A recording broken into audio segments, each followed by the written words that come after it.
Assalamualaikum warahmatullahi wabarakatuh. Saya Safitra Ramadhani dengan NIM 230501502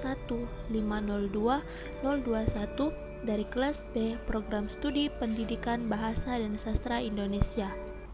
Pada kesempatan kali ini, saya akan membahas mengenai ciri-ciri prosodi atau suprasegmental dalam bahasa Indonesia. Sebelum kita membahas ciri dari suprasegmental, marilah kita sama-sama mencari tahu mengenai apa itu suprasegmental. Nah, prosodi atau suprasegmental adalah unsur bahasa yang tidak dapat disegmentasi, artinya tidak dapat dipisahkan dari bahasa. Jadi, unsur suprasegmental ini bekerja atau berlangsung sewaktu bunyi segmental diproduksi. Unsur suprasegmental atau yang disebut juga ciri-ciri prosodi dapat diklasifikasikan sebagai berikut. Yang pertama, ada nada.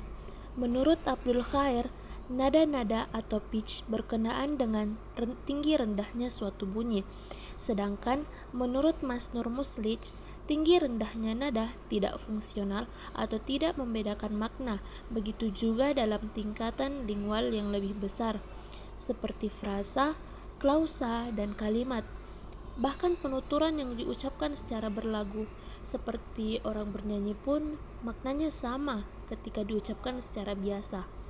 Variasi nada yang menyertai unsur segmental dalam kalimat disebut intonasi, yang biasanya dibedakan menjadi 4, yaitu nada rendah ditandai dengan angka 1, nada sedang ditandai dengan angka 2, nada tinggi ditandai dengan angka 3, dan nada sangat tinggi ditandai dengan angka 4. Yang kedua, tekanan. Menurut Abdul Khair, tekanan atau stis menyangkut masalah keras lemahnya bunyi.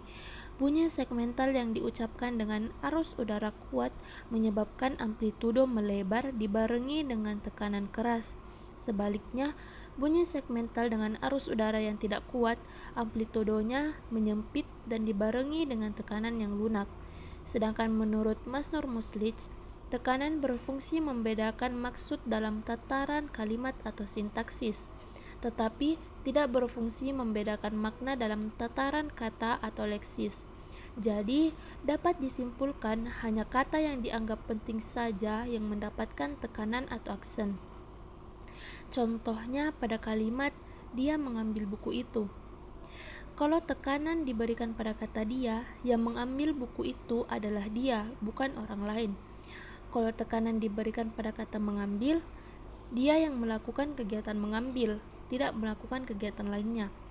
Kalau tekanan diberikan pada kata buku, yang diambil adalah buku, bukan benda yang lainnya. Yang ketiga yaitu durasi. Menurut Abdul Khair, durasi merupakan panjang pendeknya atau lama singkatnya suatu bunyi diucapkan. Dalam bahasa Indonesia, durasi tidak bersifat fonemis atau tidak dapat dibedakan maknanya. Tetapi dalam beberapa bahasa lain seperti bahasa Arab, unsur durasi bersifat fonemis. Sedangkan menurut Masnur Muslich, durasi merupakan panjang pendeknya ucapan yang tidak fungsional dalam tataran kata, tetapi fungsional dalam tataran kalimat. Contohnya yaitu pada kata jatuh. Jika diucapkan dalam durasi yang berbeda, maknanya tetap sama, baik dalam durasi panjang maupun dalam durasi pendek. Selanjutnya, contoh pada kalimat, ayo bangkit kembali. Kita memberi durasi yang panjang pada kata ayo, yang mana itu menggambarkan bahwa kita sedang mengajak atau memberi semangat. Yang keempat yaitu jeda. Menurut Abdul Khair, jeda atau persendian berkenaan dengan hentian bunyi dalam arus ujaran. Jeda ini bersifat penuh atau bersifat sementara, biasanya dibedakan adanya sendi dalam dan sendi luar. Sedangkan menurut Masnur Muslich, jeda atau kesenyapan ini terjadi di antara dua bentuk linguistik, baik antar kalimat, antar frasa, antar morfem, antar silaba, maupun antar fonem. Jeda antar kalimat lebih lama apabila dibandingkan dengan jeda antar frasa. jeda antar frasa lebih lama dibandingkan dengan jeda antar kata. Begitu juga seterusnya. Contohnya, pada kalimat buku sejarah baru, kalimat pertama pemberian jeda pada kata buku dan sejarah baru, sedangkan pada kalimat 2 pemberian jeda antara buku sejarah dan baru, sehingga pada kalimat pertama yang baru adalah sejarahnya dan pada kalimat kedua yang baru adalah bukunya. Begitu juga dengan kalimat ketiga dan keempat.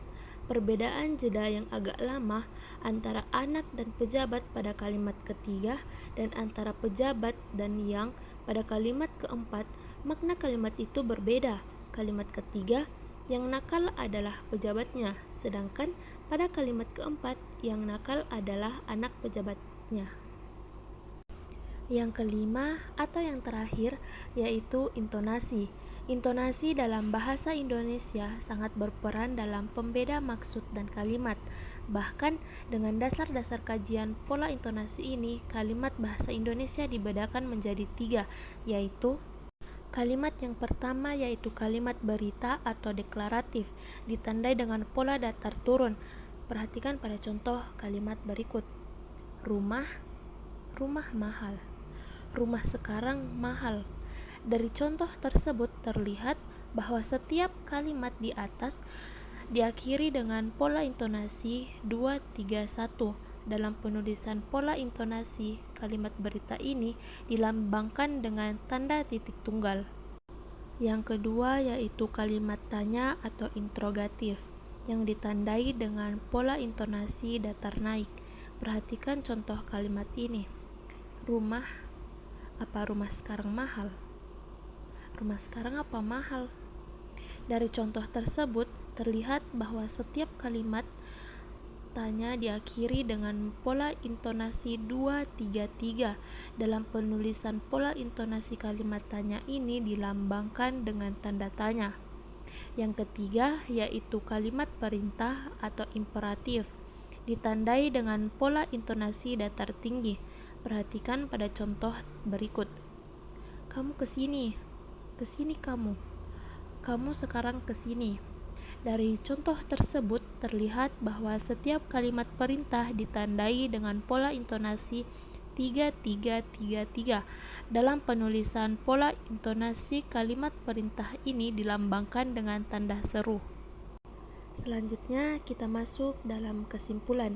Kesimpulan dari materi ini yaitu ciri-ciri prosodi atau suprasegmental merujuk pada unsur-unsur non-segmental dalam bahasa seperti intonasi, tekanan, ritme, dan durasi yang mempengaruhi makna dan ekspresi komunikasi lisan. Ciri-ciri ini memainkan peran penting dalam mengekspresikan emosi, mengidentifikasi pertanyaan, atau menekan informasi dalam percakapan. Itulah tadi materi mengenai ciri-ciri prosodi atau suprasegmental. Terima kasih atas perhatiannya. Wassalamualaikum warahmatullahi wabarakatuh.